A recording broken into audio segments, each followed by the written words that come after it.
Voyons tout de suite l'ardoise du sommaire de notre émission de ce soir. Nos mémoires du zinc seront consacrées à Harry Roselmack pour son premier roman Novilu qu'il signe sous un pseudonyme H.J. Bungo. Dans Décalage, Francis Perrin nous parle de Molière, le film de Laurent Tirard. Ariane Fornia, dans notre séquence ping-pong, répondra à une critique de Paul Vermus à propos de son ouvrage Dernière morsure. Olivier Besancenot nous dira sa passion pour Che Guevara, tandis que Valérie Caprisky nous livrera son journal intime. Enfin, notre performance sera assurée par le comique Boudère. Voilà, maintenant que vous connaissez le menu de l'émission, rejoignons Harry Roselmack pour ses Mémoires du Zinc.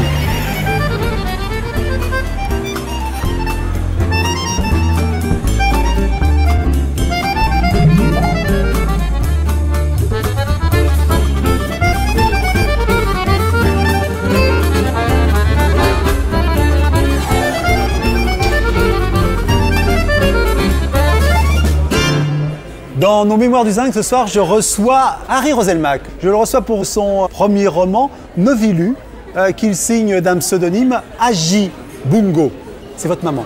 Enfin, voilà, c'est le nom de votre maman jeune fille et vos deux prénoms, nom de jeune fille. Le fait que ce soit le nom de ma mère, c'est effectivement très important parce que ça explique pourquoi j'ai voulu donc prendre ce pseudonyme pour pas que Roselmack, ce nom très capté par la télévision, soit aussi le motif peut-être d'intérêt pour ce livre, mais Bungo, c'est aussi mon identité, parce que j'ai une partie de ma famille qui s'appelle Bungo. Donc, c'est le signe que j'assume complètement ce livre et que c'était pas l'objectif pour moi n'était pas de me cacher ou de me dissimuler derrière ce pseudonyme. D'accord. Donc, et Novilu, donc c'est Novilu. Et alors, derrière, on a un quatrième de couverture qui est extrêmement intéressant parce que je vois les mots, ils sont des secondes, les phrases des minutes, un thriller saisissant et singulier sur l'être, le savoir, la liberté, le pouvoir. Donc il y a une ambition derrière ce livre. Et ça, je trouve que c'est gonflé. Quand je dis gonflé, c'est que Harry Roselmack aurait pu faire un petit livre tranquille, en vendre plein, et on ne lui aurait pas posé de problème. Au contraire, vous êtes compliqué la tâche. Pourquoi? J'aurais effectivement très bien pu écrire un essai sur la diversité dans les médias et le signer Harry Roselmack. 100 000, minimum. Minimum. À peu près. Voilà. Mais non, j'avais vraiment pas envie de faire ça. C'est-à-dire que ce que j'ai recherché en écrivant ce livre, c'est une liberté dans l'écriture. C'est-à-dire que j'aime écrire, mais l'écriture journalistique est une écriture très contrainte. On est obligé de respecter les faits, c'est le principe même du journalisme.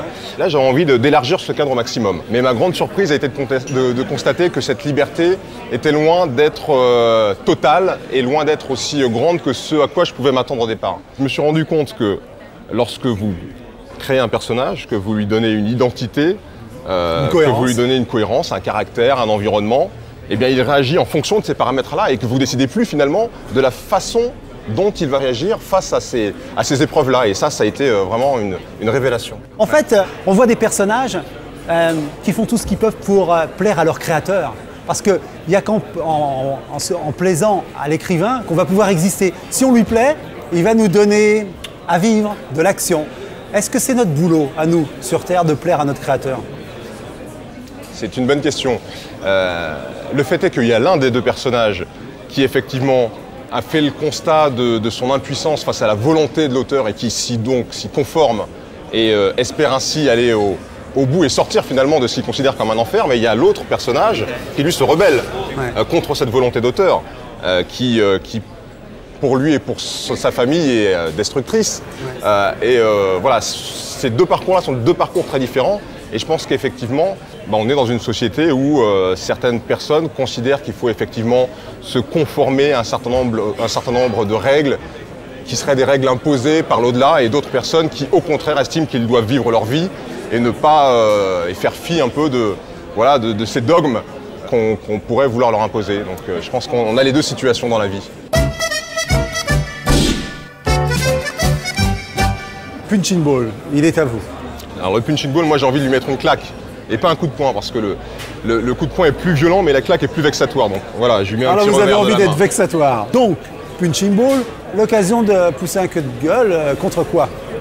Contre la disposition de la loi de maîtrise de l'immigration qui porte sur le test ADN aux candidats au regroupement familial Alors moi je ne reviendrai pas sur la polémique relative aux détails du Front National. Je pense que là effectivement c'est aller un peu trop loin dans la polémique et chercher la petite bête là où il n'y a pas lieu d'en avoir. Mais cette disposition sur l'ADN, elle est l'illustration parfaite d'une évolution, certains diraient d'une dérive de la politique, qui aujourd'hui n'est plus un système de confrontation de la pensée, un système d'idéologie, mais de plus en plus, et ça touche la droite comme la gauche, un logiciel qui est là, grosso modo, pour trouver des solutions très concrètes aux problèmes des Français. Ça porte un nom, et ce nom, c'est le pragmatisme. Alors ce pragmatisme, moi je considère qu'il ne faut pas le jeter aux orties, c'est-à-dire que les Français aujourd'hui, ils veulent des réponses concrètes, ils ne veulent pas donc de bois idéologique, thématique, de principes, on en a marre des principes, on veut des choses concrètes. Sauf que je pense que le politique doit garder quand même une certaine hauteur et lorsqu'il s'agit de la pensée, pas forcément idéologique, mais de la pensée humaniste, je pense que cette pensée humaniste doit rester présente dans la réflexion du politique et dans ses décisions. Or là, on est dans l'illustration parfaite d'une décision prise pour régler un problème précis, concret, de façon très pragmatique, mais en ignorant complètement les principes humanistes de la République française. Est-ce que vous avez signé la pétition contre ces tests ADN? Non, je n'ai pas signé cette pétition. Je me dois en tant que journaliste, et ça c'est quelque chose que je respecte. Voilà, c'est quelque chose que je respecterai vraiment. Je ne peux pas prendre une position officielle contre un texte du gouvernement. Je n'ai pas envie d'être étiqueté. Est-ce que cette proposition est raciste pour vous? Cette proposition n'est pas raciste, force est de reconnaître qu'elle est discriminatoire. Je fais une différence entre les deux. On ne peut pas effectivement considérer qu'il y a un modèle pour la famille française, donc un droit de la famille française et un modèle pour les familles étrangères. Il y a un droit français de la famille. Et ce droit français de la famille s'applique aux familles françaises comme aux familles étrangères.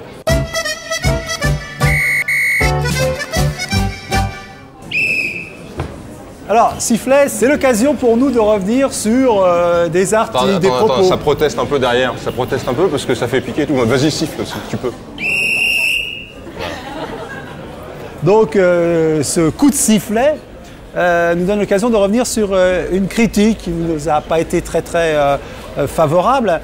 Et là, j'en ai une à propos justement de Novilu. C'est Éric Nolot, dans une émission de Ruquier, qui a parlé de votre texte. Je ne comprends pas pourquoi vous mettez en danger comme ça avec un livre qui n'est pas suffisamment travaillé, où vous vous essayez à l'érotisme, et là ça ne marche pas, où vous vous risquez à la comparaison avec des auteurs confirmés comme Philippe Cadic, qui a fait ça en beaucoup mieux. Il y a beaucoup de phrases qui ne sont pas possibles, qui n'auraient jamais dû être dans votre livre, tellement elles sont maladroites. Pour moi, c'est un livre d'amateur. Alors, comment on réagit? Qu'est-ce que vous avez fait? Un deuxième de hanche? Non, j'ai essayé de prendre tout ça avec le maximum de détachement, même de faire un peu d'humour, vous voyez. Non, mais ce qui est décevant, c'est que j'ai quand même vraiment le sentiment concernant ce monsieur que sa critique est une posture. C'est-à-dire que son rôle, c'est de critiquer déjà. Donc ça pose un problème. Il y a certaines des critiques qu'il formule qui montrent que soit il a mal lu le livre ou qu'il a mal compris l'intention de l'auteur. Lorsqu'il parle d'érotisme dans ce livre, que Agibungo s'essaierait à l'érotisme et qu'il le fait mal, c'est une erreur. Il n'y a pas une once d'érotisme dans ce livre. Sauf si Éric Nolot ne connaît pas la définition de l'érotisme. Il y a des scènes de sexe, crues, mais qui sont des scènes de pur contexte et qui permettent de décrire un état d'esprit des personnages. Mais il y a à aucun moment je me suis dit je vais essayer de titiller un petit peu le lecteur dans ce sens-là. J'ai jamais essayé de faire d'érotisme. Bon, est-ce que vous avez le sentiment des fois qu'on veut vous faire la peau, si je puis dire? Non, mais en l'occurrence, il est parti du principe qu'un journaliste ne sait pas écrire de la fiction. Donc partant de ce principe-là, il a déroulé le fil et il a démonté systématiquement et de façon caricaturale le bouquin. Oui, c'est comme un peu si les écrivains se mettaient à animer des émissions. Voilà, c'est ce qu'il m'a dit d'ailleurs. Imaginez-vous que tous les écrivains vont lui présenter le 20h. Ce à quoi je dis pourquoi pas, et je suis sûr qu'il y en a qui sont capables de très bien le faire. Là où il a raison, c'est lorsqu'il me compare à des auteurs comme Philippe Cadic, Oui. comme d'autres. Évidemment qu'un premier roman, on ne peut pas le lire en le comparant au maître du genre et en disant c'est moins bien. Bah, évidemment que ce sera moins bien. On ne peut pas lire un livre en cherchant derrière chaque ligne la faute, en voulant trouver l'argument qui va faire mouche à l'antenne parce que ça va être un argument vexatoire comme la petite claque. Si on lit un livre dans cet état d'esprit-là, on ne rentre pas dedans et évidemment on va pas se laisser emporter par l'histoire et ça risque effectivement d'être décevant au final. Ce miroir pour figurer une de vos admirations, Harry Roselmack. Alors qu'est-ce que vous avez choisi? Vous êtes venu avec quelqu'un, avec quelque chose dans votre poche? Avec quelqu'un, je suis venu avec l'une des plus belles choses du monde, à mon sens, un livre déjà. Et voilà, l'un de mes auteurs préférés. Je peux le prendre pour le montrer. Hubert Selby Jr. Ah oui, d'accord. Last Exit to Brooklyn. Effectivement, ça c'est du bon, du lourd. Ouais. C'est le premier que j'ai lu de lui d'ailleurs. Voilà, c'est un auteur nord-américain qui a grandi et vécu à Brooklyn d'ailleurs. C'est de là qu'il a tiré son inspiration pour son premier succès, qui est ce livre, Last Exit to Brooklyn. Qui a été adapté d'ailleurs au cinéma. Qui a été adapté au cinéma, tout à fait.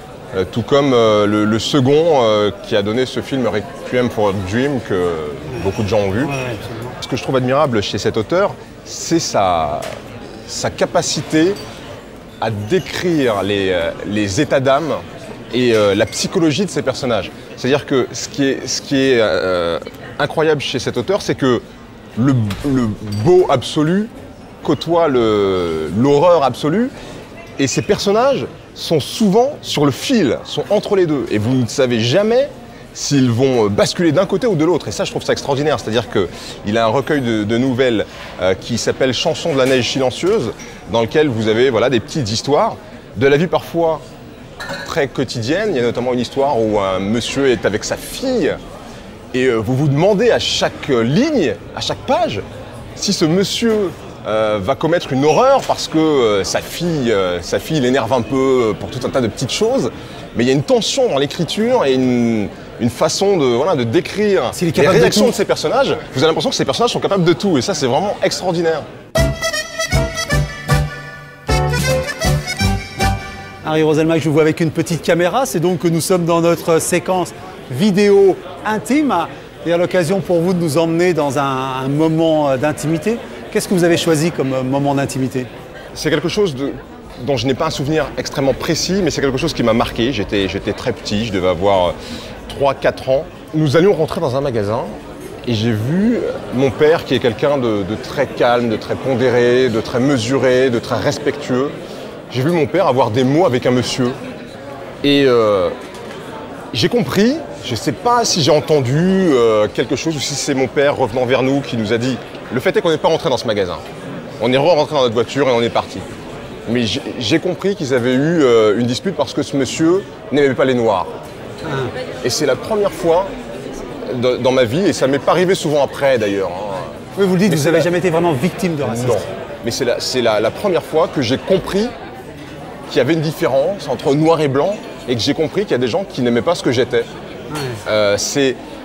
Les circonstances restent assez diffuses comme ça, mais ce sentiment de me dire mais pourquoi ce monsieur il veut pas qu'on rentre dans le magasin, il veut pas qu'on rentre parce qu'on est noir, mais pourquoi, comprenant tout d'un coup que ma couleur de peau constituait une différence, que certains n'arrivaient pas à passer au-delà de cette différence et ne pouvaient pas nous accepter, ne serait-ce que dans un magasin où on allait pourtant dépenser de l'argent, acheter des choses. Est-ce que vous vous êtes imaginé et projeté le jour où votre fille pourra peut-être avoir ce sentiment et comment vous allez réagir?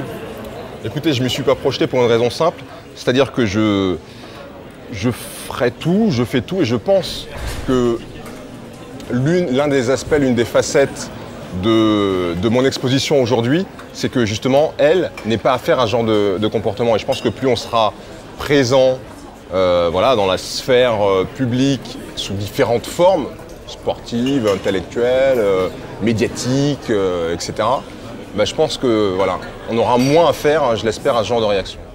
Voilà, c'était donc les Mémoires du Zinc de H.J. Bungo, dit Harry Roselmack. C'était pour Novilu, c'est aux éditions de Courcelles. Et je vous le conseille pour en savoir un peu plus sur Harry Roselmack. Merci Harry. Merci.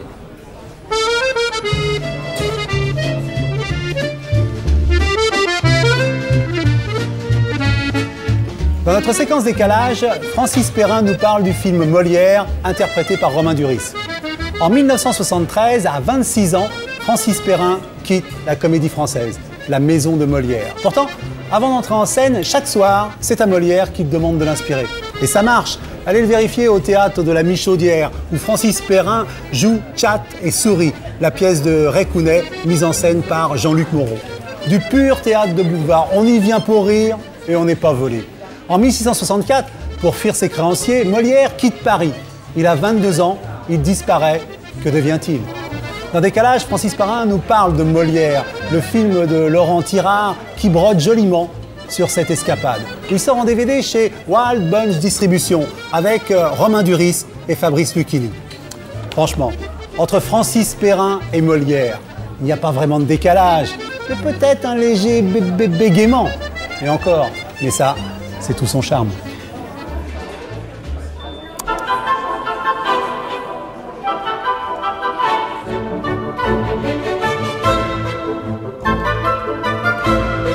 Je le connais très bien, Molière. Moi, je l'ai découvert quand j'étais à l'école, mais je n'ai pas découvert l'auteur. Moi, j'ai découvert, en le lisant, un homme qui écrivait pour être joué, représenté. Un homme vivant. Un jour viendra, mon œuvre sera devenue si légendaire qu'on ne dira plus « Parlez-moi en français », mais plutôt « Parlez-moi dans la langue de Molière ». Là, je vais vous parler du Molière de Laurent Tirard, qui est sorti en 2007 avec Romain Duris, Fabrice Lucchini, Laura Morante, Édouard Baird et Ludivine Sagnier. C'est un film donc d'époque, en costume. Molière voulait être tragédien. Cet empire absolu sur la terre et sur l'onde. Donc il va devenir un peu farceur malgré lui. La comédie, pour laquelle vous êtes si complaisante, ne repose que sur de grossiers effets mécaniques, alors que la tragédie, elle, explore l'infinie complexité de l'âme humaine. Alors, jouez des comédies qui explorent l'âme humaine. Ce genre de comédie n'existe pas. Eh bien, inventez-le. Et dans le film, bon, il y a un moment extraordinaire, c'est quand il joue la tragédie. Il m'a jadis coûté tant de peine. Et les huissiers arrivent pour l'arrêter, pour le mettre en prison et le faire payer. Nous, maître Dubosc et Moissonnier, huissiers de justice à Paris, venons réclamer la somme de... Et là, à ce moment-là, il enlève son masque de tragédie et il va singer les huissiers et faire rire le peuple qui est là, qui tout d'un coup va être emballé. Maître Dubosc et Moissonnier, huissiers de justice à Paris.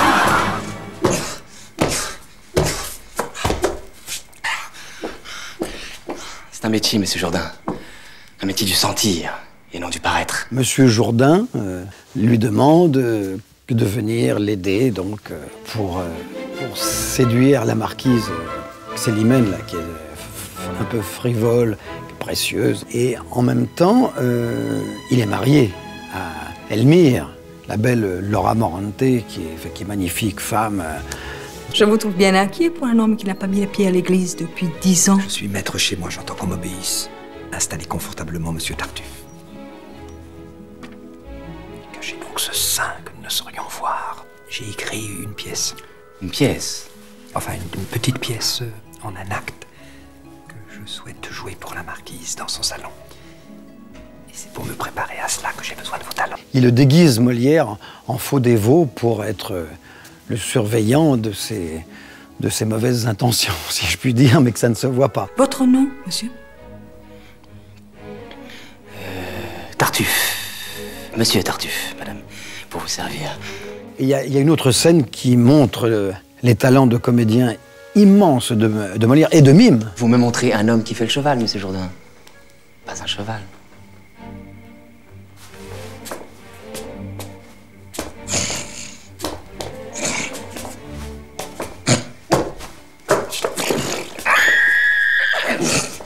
Êtes-vous un fier andalou?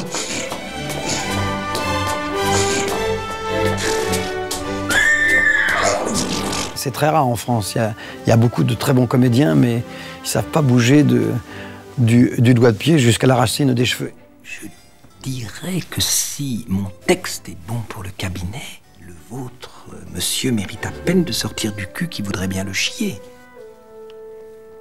Le personnage de Dorante, d'Édouard Baird, se moque vraiment ouvertement de M. Jourdain, avec cynisme en plus, et avec mépris. Vous souvenez-vous avec exactitude du montant de ma dette?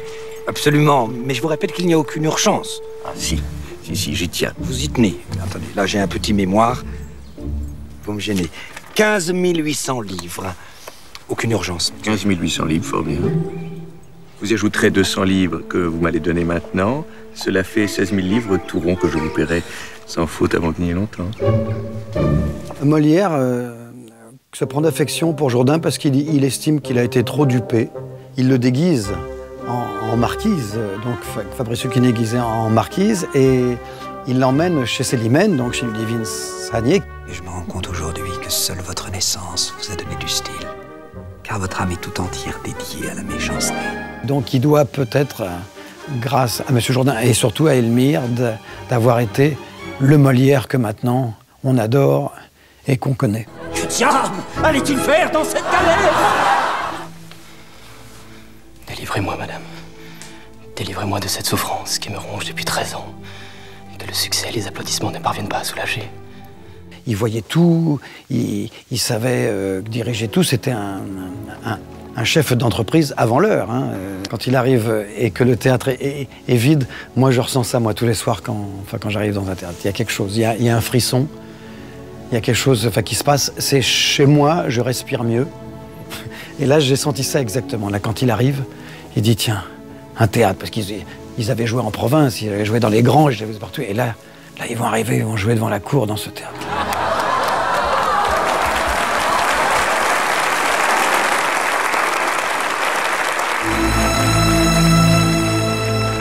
Effectivement, moi j'ai dirigé un théâtre, j'étais chef de troupe, donc je connais bien les comédiens, je connais bien la manière dont le théâtre se fait. Je pense que ça n'a pas beaucoup changé l'ambiance d'une troupe.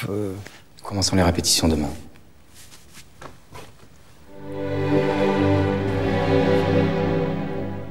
Ce sera une comédie.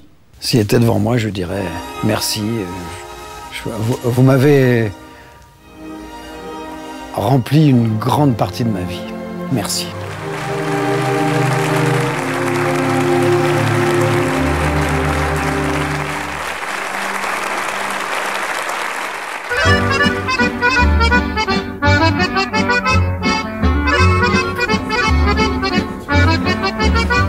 Dans notre séquence ping-pong, Ariane Fornia répondra à une critique de Paul Vermus à propos de son dernier ouvrage, Dernière morsure, paru aux éditions Robert Laffont. Ariane Fornia, bonsoir. Bonsoir. Alors vous êtes une surdouée littéraire, premier ouvrage à 14 ans. On en est déjà au 3e. On me présente comme ça, oui. Voilà.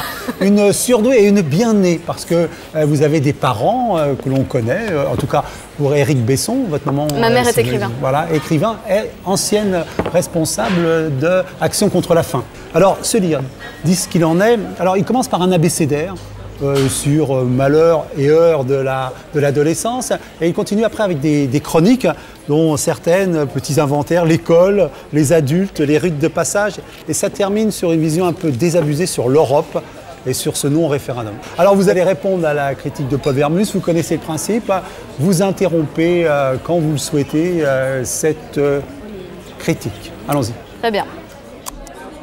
Ma petite Ariane, t'as publié ton premier livre à 14 ans, Dieu est une femme, ton second livre un an plus tard, et le troisième, voilà, Dernière morsure, dont j'ai essayé désespérément de tirer le fil. Alors je veux dire que t'es à l'écriture ce que Minou Drouet fut jadis à la poésie, c'est-à-dire une supercherie. Oui, enfin c'est une supercherie qui dure quand même, hein, parce que c'est mon 3e bouquin. Notification à l'heure, mais ne te décourage pas, tu n'as que 17 ans et demi. Exactement. Ou 18 ans. Alors, Dernière morsure, c'est un inventaire à l'usage des ados, une sorte de petit abécédaire, de A comme ado, à Z comme zigzag. Bon, rien là de très inventif. Le problème, c'est que le style est extrêmement prétentieux et qu'on s'y ennuie. Ma petite Ariane, je me demande si tu n'es pas une sale gosse, un enfant gâté, une petite prétentieuse insulte. Mais bien sûr. Assumez-le. Mais évidemment, j'ai jamais dit le contraire.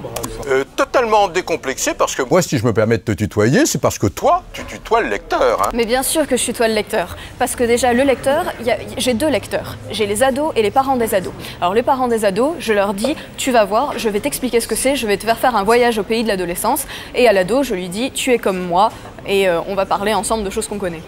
Cette effronterie, est-ce que c'est une posture qui cache en fait une grande timidité et un grand questionnement, un grand doute quoi? Mais honnêtement, je pense qu'il n'est pas de question de ça. Moi, j'écris des bouquins et après, je suis là quand on a envie de me poser des questions sur ces livres. Mais je ne crois pas qu'il soit question de prétention, d'effronterie ou quoi que ce soit. Le seul but, c'est d'écrire des livres et de partager avec des lecteurs. Est-ce que vous avez conscience que vous avez, quand j'ai dit bien né, vous êtes tombé dans un milieu qui vous donne cette assurance et même cette espèce de punch argumentatif? Est-ce que vous sentez que vos parents vous ont transmis un peu cette énergie-là?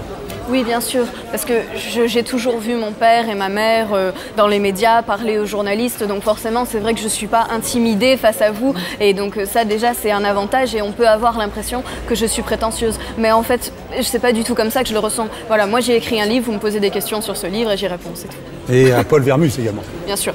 Allez Paul, on continue. Comme acné, puis après tu parles des gays, des MST, de Françoise Dolto, de l'onanisme. Alors, je crois qu'il y a une phrase sur Françoise Dolto à propos du premier rapport. Françoise Dolto dit que ça ne doit surtout pas avoir lieu sous le toit familial. Il dit que vous demandez où alors? Voilà, exactement, j'ai envie de lui dire, mais où? Dans un abribus, une cabine téléphonique Enfin. Voilà, c'est pour ceux qui ont lu Françoise Dolto. Voilà. C'est le dernier tabou d'une jeunesse décomplexée. Tu aurais peut-être dû consulter Brigitte Lahaie, elle t'aurait donné d'autres arguments pour éviter de dire ce genre de bêtises. L'onanisme, et depuis longtemps, n'est plus un tabou. Bon. Je suis très contente que tu n'aies pas de complexe, Paul, mais il y a des ados qui en ont. Alors, j'ai eu l'impression, en lisant cet ouvrage, parcourir le catalogue de la Redoute. Alors, tu parles des manifs de la loi Fillon de mai 68. Et puis, il y a quelques citations à la fois naïves qui me laissent pantois.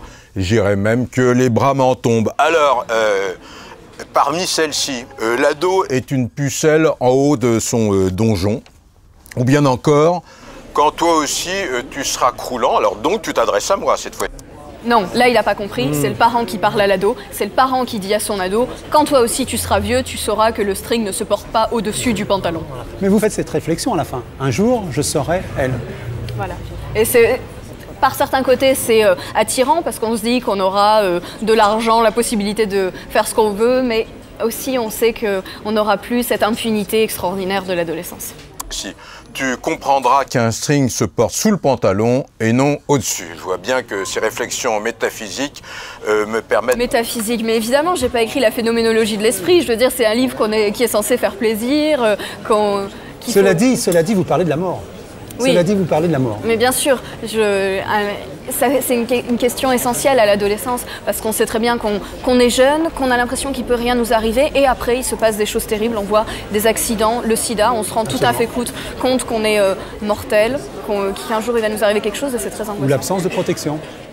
L'absence de protection parce qu'on ne pense pas être susceptible d'être contaminé. Oui. De réfléchir un peu. Alors ce livre, qu'est-ce que je vais vous dire? Ce livre, il est essoufflant, c'est 3 heures de... S'il a mis 3 heures à le lire, je comprends que ça l'ait essoufflé. Les lectures m'ont carrément épuisé, mais c'est pas franchement désespéré. Je vois en toi comme un parfum de talent. Je vois en toi beaucoup d'ambition et je suis persuadé qu'on n'a pas fini de parler de toi, ma petite Ariane. Bon, finalement, il est gentil. Hein. Oui, alors moi, je voudrais dire à quelques éléments dans le livre qui n'ont pas été évoqués par Paul Vermus. Quand j'ai parlé de l'Europe tout à l'heure, on sent une espèce de grand détachement et peut-être même de mépris à l'égard des engagements. Ou, par exemple, cette espèce de façon que vous avez eue de ressentir le non à l'Europe comme celui d'une vieille Europe. Et que une vieille France racornie. Disons que moi, comme j'ai baigné dans la politique depuis très très jeune, j'ai un peu tendance à voir ça un peu comme un grand spectacle et à ne pas m'engager, mais j'ai pas du tout de mépris pour l'engagement, pas du tout. J'admire ceux qui y croient, mais c'est vrai que moi j'y crois plus beaucoup. Il y a des grandes valeurs, par contre, voilà, les dernières choses qui échappent à ma lassitude, c'est liberté, égalité, fraternité. Pour moi, c'est un très beau programme. Et l'Europe. L'Europe, c'est ma grande utopie. Et par rapport aux engagements de votre maman, vous avez le sentiment, on lit dans ce livre, qu'elle a perdu une partie de sa vie dans cet engagement. Elle a cessé, mais c'est quand même ce qui transparaît et que vous êtes plutôt rassuré quand elle abandonne ces engagements-là. Oui, mes parents sont tous les deux des gens très engagés. Donc mon père en politique et ma mère a travaillé 17 ans dans l'humanitaire.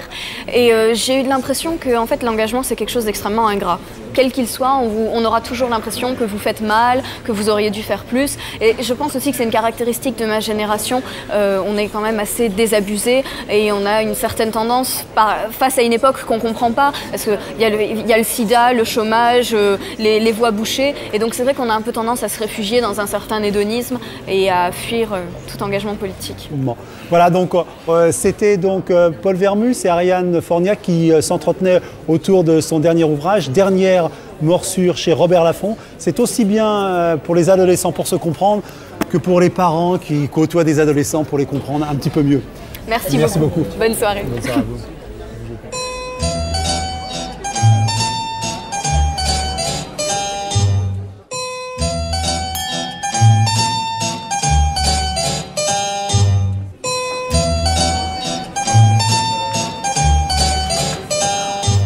Che Guevara serait-il devenu le nouvel avenir de la Révolution? Che Guevara est mort il y a 40 ans. Les militaires boliviens qui l'ont exécuté ont longtemps caché son corps pour qu'il ne soit pas l'objet d'un culte. Peine perdue. Du t-shirt aux prières des paysans boliviens pour apporter l'appui, l'image du Che semble avoir dévoré son action pour ne laisser qu'une icône.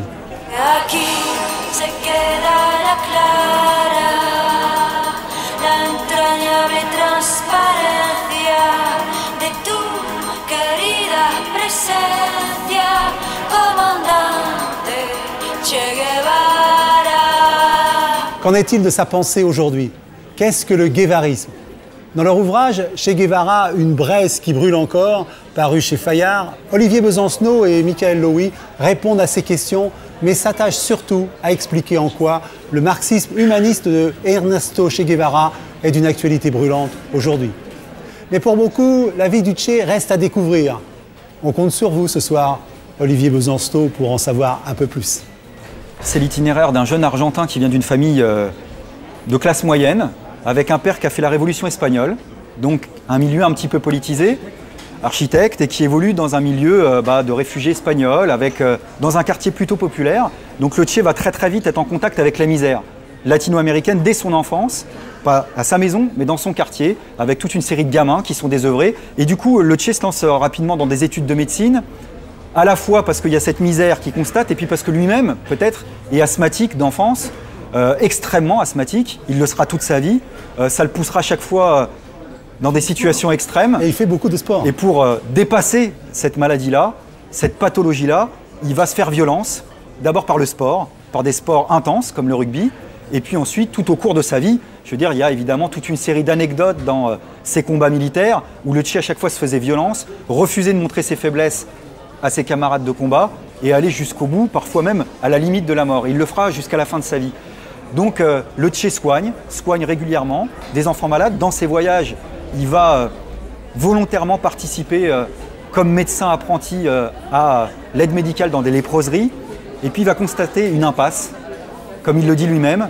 Et c'est ça qu'il dit dans son livre Latina Americana. C'est j'ai compris qu'à un moment donné, on ne pouvait pas simplement soigner les malades, il fallait s'attaquer à ce qui rend les malades malades, c'est-à-dire la misère. Et à un moment donné, il ne suffit plus comme médecin, et le médecin se double d'un révolutionnaire. Et il y a une adéquation entre ses paroles et ses actes. Et finalement, sa vie politique, c'est une vie extrêmement courte, hein. C'est globalement 15 ans, et c'est finalement 3 grandes périodes. Il va d'abord avoir une grande séquence de voyages à travers l'Amérique latine.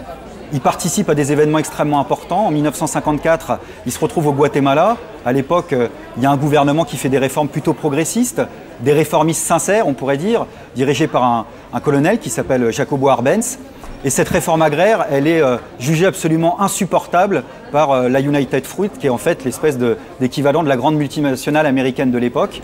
Et du coup, il va y avoir un coup d'État sanglant qui va renverser ce gouvernement-là, le gouvernement de Jacobo Arbenz.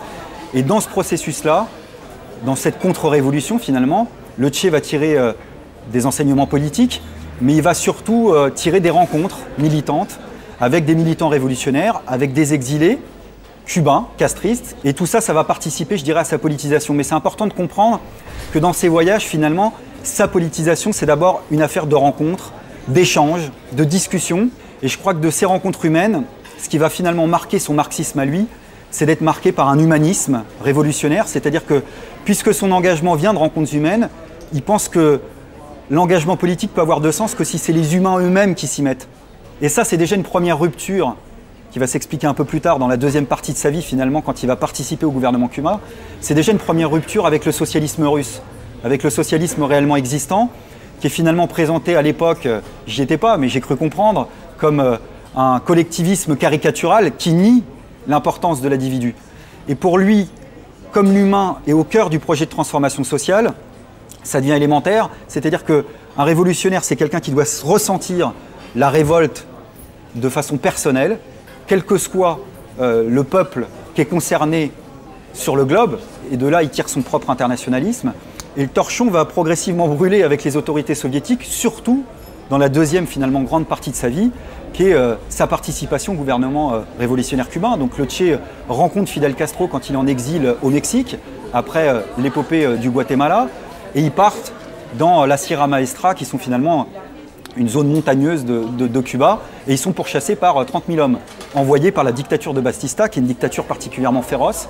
Et progressivement, cette guérilla qui constitue va se renforcer de l'appui des paysans, va se transformer en un mouvement de masse et va réussir à faire la révolution. Et son vieux projet, c'est que ce qu'a été finalement la Sierra Maestra pour Cuba, cette zone montagneuse qui a été un premier foyer de guérilla, puisse se transporter, puisse se généraliser, puisse s'étendre à la cordillère des Andes, qui est toute la zone montagneuse de l'ensemble de l'Amérique latine, qui devrait devenir un foyer de guérilla qui permettrait à différentes révolutions d'avancer en Bolivie, au Pérou et en Argentine. Il envoie en éclaireur des militants révolutionnaire. Il y a un premier noyau de guérilla qui va en Argentine, qui se fait décimer. C'est un drame individuel pour lui. Et du coup, il est obligé de se rabattre comme première base arrière militaire en Bolivie. De mois en mois, le Che va se retrouver dans une impasse politique et militaire, va se retrouver avec un noyau de 12 personnes, complètement isolés non seulement des villes, mais isolés aussi de la campagne. Et c'est la grande différence avec Cuba. C'est-à-dire que les paysans qui très rapidement à Cuba vont accueillir les guérilleros, les barbudos à bras ouverts, vont être un foyer d'espions et de dénonciateurs en Bolivie. Pourquoi? Et ça, le Che l'a un petit peu sous-estimé, parce qu'en Bolivie, à la différence de Cuba, les paysans bénéficiaient d'une timide réforme agraire qui fait que les conditions paysannes n'étaient pas tout à fait les mêmes. Et dans cette impasse politique et militaire, le Che va terminer en effet les armes à la main, dans un ultime combat où il va finir par se faire capturer. Olivier Besancenot, il y a des controverses, bien sûr, des choses autour du Che, et particulièrement, vous l'avez dit, ça a été un homme d'action, il avait des responsabilités telles qu'il a été en position de pouvoir faire exécuter un certain nombre d'hommes qui étaient généralement de la police secrète cubaine. Mais je crois qu'il y a deux façons de discréditer le Che. Soit de le faire passer pour un bourreau sanguinaire, avec cette thèse-là, soit de le faire passer pour un saint et pour un surhomme. Le Che, c'était ni l'un ni l'autre. C'était un militant révolutionnaire avec ses forces et ses faiblesses. Maintenant, il y a des faux procès qui ont lui été faits. Enfin, en tous les cas, on présente comme un scoop 40 ans après le fait que Che Guevara aurait tué. Bien sûr, Che Guevara a tué, évidemment.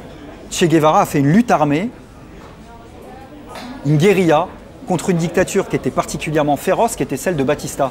Il y a une polémique, en effet, sur les exécutions, c'est-à-dire qu'il y a plusieurs centaines, probablement, de Cubains du régime de Batista qui sont exécutés au moment de la libération cubaine, au moment de la révolution cubaine. Dire qu'il a jubilé à ce moment-là, je pense que c'est franchement calomnieux, parce que tous les témoignages des deux camps prouvent que le Che, dans sa pratique, n'avait rien à voir avec un sanguinaire. C'est quelqu'un qui soignait tous les prisonniers qu'il pouvait attraper dans la guérilla. C'était pas un tortionnaire, parce que le Che n'a jamais torturé, même les pires de ses détracteurs ne peuvent pas le prouver. Par contre, il y a eu ces peines de mort, ces peines capitales et ces exécutions.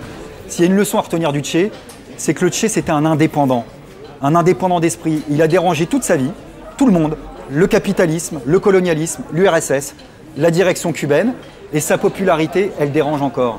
Et pour ceux qui ont envie d'avoir un avis, un esprit critique, il faut lire, il faut s'instruire. Je crois qu'à l'évidence, ils vont le lire. En tout cas, j'espère. Merci Olivier. Merci.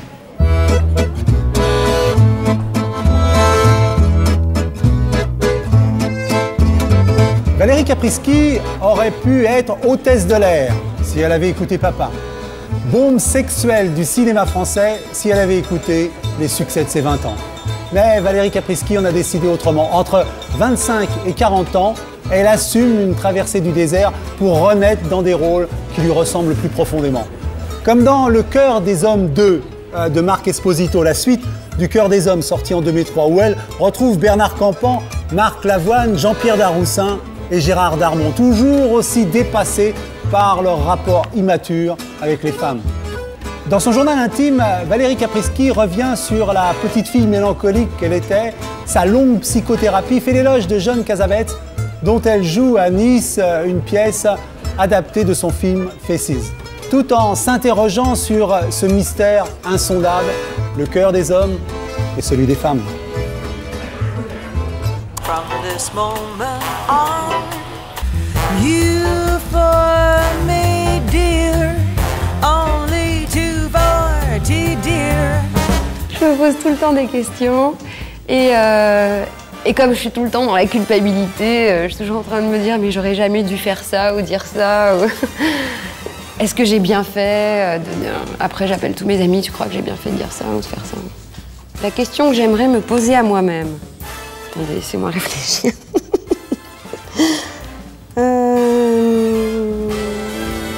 Non, je sais pas. C'est trop compliqué. Si tu t'appelles mélancolie, si l'amour... Quand je suis née, mes parents habitaient là, mais à l'époque, c'était pas aussi chic que maintenant, on habitait dans l'île Saint-Louis. Et j'habitais au 10 rue Saint-Louis en Lille. Et ma mère m'a souvent raconté que sa voisine étant Michel Morgan, qui habitait au 12, que très souvent elle s'était penchée sur mon berceau en disant « Ah, quel beau bébé », tout ça. Enfin, ouais. Elle m'a eu très jeune, elle était gamine, quoi. Donc c'est vrai que mes parents étaient très festifs. J'ai des souvenirs de mes parents se préparant pour sortir, de ma mère. Je les regardais se maquiller, se mettre de l'eyeliner, l'heure bleue de Guerlain et sortir. C'était vraiment des très beaux moments pour moi. J'étais une gosse très mélancolique. C'est vrai que sur les photos, on me voit toujours en train de rire. J'étais une enfant très rieuse et en même temps très solitaire. Je m'inventais tout le temps des histoires. Je pouvais regarder le ciel à travers ma fenêtre et les nuages pendant des heures. Je me racontais des histoires. J'étais bien dans mon petit monde de solitude, comme ça, j'étais bien. Et j'ai eu une enfance assez silencieuse, comme ça. Sensible, j'ai le cœur qui s'emballe, il envahit mon âme, je me croyais plus fort. Je suis très sensible aux non-dits, surtout depuis que j'ai fait un travail sur moi-même. Ouais. J'ai quand même fait 8 ans de psychothérapie, donc ce qui m'a permis d'apprendre à écouter différemment, à entendre différemment, quoi. C'est sûr. Je trouve que c'est un travail super intéressant une fois qu'on a fait tout son travail personnel, le rapport aux parents, l'enfance, etc. C'est passionnant. Et ça m'a permis vraiment d'envisager mon métier différemment. En fait, comme j'ai démarré très très jeune, j'ai été dans un rapport faussé très vite, quoi. C'est-à-dire que je mélangeais valeurs artistiques et valeurs humaines. Donc quand on remettait en question ma valeur artistique, j'en prenais plein la tête parce que je croyais qu'on me remettait en question moi en tant qu'être humain, quoi. Maintenant, je sais dissocier, faire la part des choses. Là, ça me manque, en fait. J'ai envie de reprendre.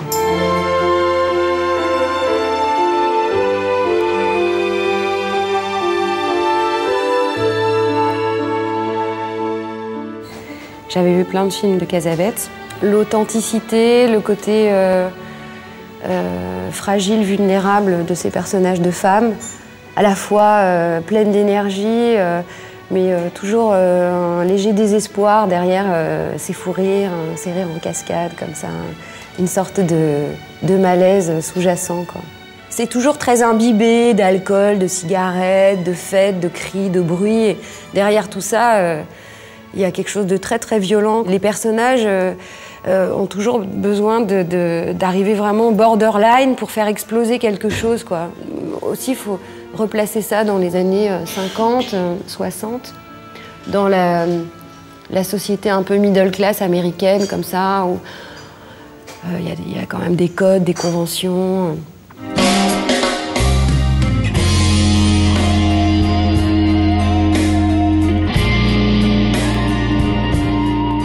Le cœur des hommes 2, ils reviennent. Tu sais, moi, si on fait l'amour 2 fois par semaine, eh ben, je sais, c'est une folie, hein. Agathe Florin, 39 ans, infographiste au BVI. Tu connais? On s'aime et puis un jour, on s'aime plus. C'est le cours normal des choses. Vous m'avez fait un effet si fort que je vous ai suivi, sans réfléchir. En fait, j'ai eu beaucoup de plaisir à faire couple avec Bernard Campan, qui est un monsieur très sensible, très généreux. Moi, ce que j'ai beaucoup aimé avec Bernard, c'est que bon, il a une carrure comme ça, il a l'air d'être un homme très fort, imposant, et il a un regard d'enfant. Et donc, c'était pas très difficile d'aller chercher dans son regard, ses yeux écarquillés comme ça, quelque chose de très vulnérable, très touchant. Je trouve que les femmes sont plus fortes parce qu'elles arrivent à exprimer leur fragilité sans que ça les affaiblisse. Pourquoi est-ce que pleurer, ça serait une faiblesse pour un homme? J'ai la larme facile, hein, de toute façon, je veux dire. Ouais. J'ai eu aussi des rires désespérés. Je prends dans une journée des étincelles de bonheur, comme ça. Il y a des moments de bonheur très forts dans une journée. Et puis, il peut y avoir rien de spécial pendant 24 heures. Et puis tout d'un coup, c'est pas, je me réveille pas le matin en me disant « Oh là là, qu'est-ce que je suis heureuse dans ma vie !»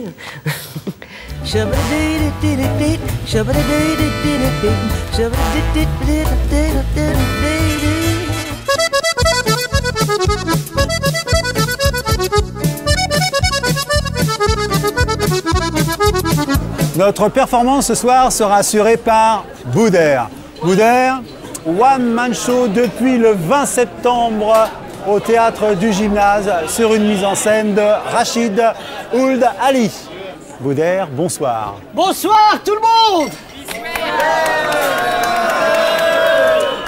Boudère, alors on s'est déjà vu l'année dernière et ce One Man Show ressemble un petit peu à ce qu'on connaît déjà. J'ai retouché quelques angles, j'ai retouché quelques textes. Ouais. Sinon, grosso modo, c'est le même. Voilà, il était au Temple, il est passé au Splendide et il y a eu un accident. Il y a eu une cassure. Voilà. Je joue au foot, je me suis cassé le tibia. Alors, il faut rappeler que Boudère, c'est le nom d'un grand footballeur. Joueur footballeur, ouais. Voilà, et puis vous avez voulu reprendre une carrière. Bah, je me suis dit, avec ma notoriété, je vais peut-être relancer ma carrière de football. Alors, les genoux sont pas d'accord. Non, ça n'a pas marché. Ça n'a pas marché. Bon, en tout cas, ça marche beaucoup mieux sur scène. On retrouve le Boudère qu'on connaît, avec son banc, l'histoire de sa vie, de sa naissance jusqu'à son premier râteau, on peut dire.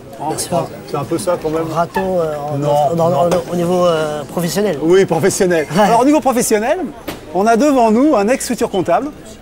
Hein, c'est ça, ouais. Bac plus 2 et bac professionnel d'abord de comptabilité. Mention. Et puis quand on s'appelle Boudère, on ne trouve pas de boulot. Quand on s'appelle Boudère, on a des origines, on ne ressemble pas à tout le monde.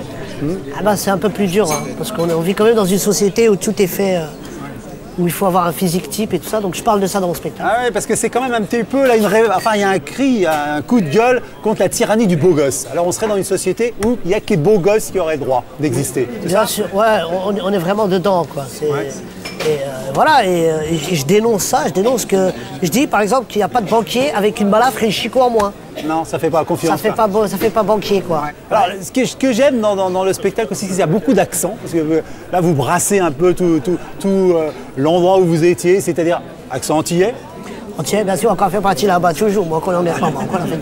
Oui. Voilà. Alors, accent chinois même. Oui, monsieur Daniel, de me lever. Voilà. Alors, on trouve les sketchs qu'on connaît bien. Alors, il y a les copains de la cité, puis il y a aussi les profs. Ouais. Il y a quelques profs, comme un prof d'anglais qui parle un petit peu particulier. Il parle anglais avec l'accent kabyle. Alors ça donne quoi ça? Il dit come here, why tu viens à l'école. On parlait de la tyrannie du beau gosse. Si on faisait un petit jeu là, qui est-ce que tu trouves beau ou pas beau parmi les comiques? Toi, Daniel. Parmi les comiques, tu vois comme t'as dit que c'est toi. Il y en a beaucoup, je sais pas préciser. Alors vas-y, voilà, je te dis Mousse Diouf, beau ou pas beau? Très beau. Jamel, beau ou pas beau? Beau aussi, très beau. Bon, Laurent Baffy. Ah, très mignon. Ouais, très mignon. Harry Potter, très mignon aussi, qui est là avec nous ce soir. Harry Potter, mesdames et messieurs. Futur. t'as chamboulé la vie de plein de gens. Bon, qu'est-ce que tu vas nous proposer ce soir? Bon, un petit medley de... Un petit medley de ce qu'on peut trouver dans le spectacle. Alors, on t'écoute. On va te demander peut-être de monter sur le bar. Je vais monter tout en haut. Allons-y. Merci. Bonsoir. Bon, pour ceux qui ne savent pas, je m'appelle Boudère. Et j'ai grandi dans un immeuble vraiment de fou. Je vous jure, c'est vrai. En face de chez moi, j'ai un très bon ami à moi qui s'appelle Michel. Un breton.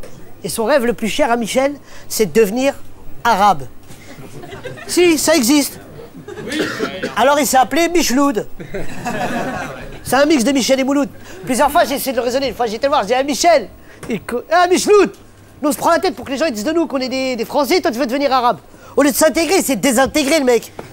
La semaine dernière, il s'est battu avec sa mère parce qu'elle savait pas faire la chorba. Oh, je vous jure, j'habite un immeuble de fou. Mais le pire dans mon immeuble, c'est qu'il n'y a pas de douche dans les appartements. Alors quand on était petit, ma mère nous lavait avec la vaisselle. Et les toilettes, ils étaient en dehors de l'appartement. Je peux vous dire que vers les coups de 2 h du matin, en plein mois de décembre, quand il faisait froid et que j'avais une envie pressante, et moi j'ai porté des couches jusqu'à l'âge de 20 piges. Hein. Et encore, plein de fois, j'ai chié par la fenêtre. Ouais, bah Louis XIV aussi, j'ai chié par la fenêtre. Et sinon, il y avait mon voisin d'en bas, Abdelkrim, mon meilleur ami. Comment vous expliquer? Parce qu'Abdelkrim, il n'est pas comme nous, les êtres humains. Là, il n'est pas tout seul là-haut, il a plusieurs locataires.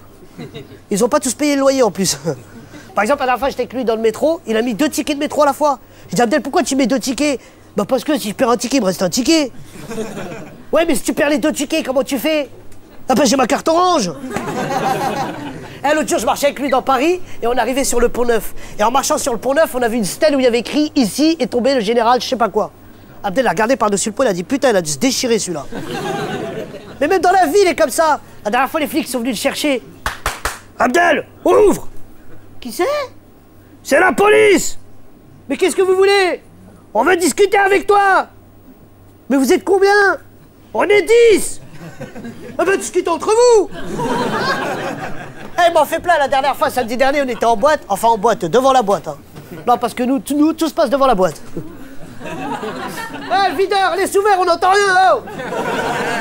Ah bah quoi, on peut pas rentrer, laisse sortir la musique.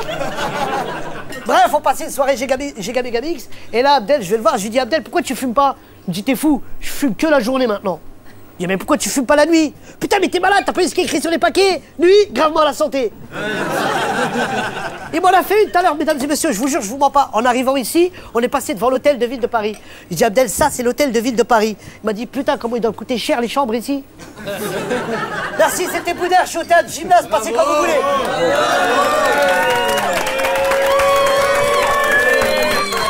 Merci, Boudère. Merci. Donc, je répète.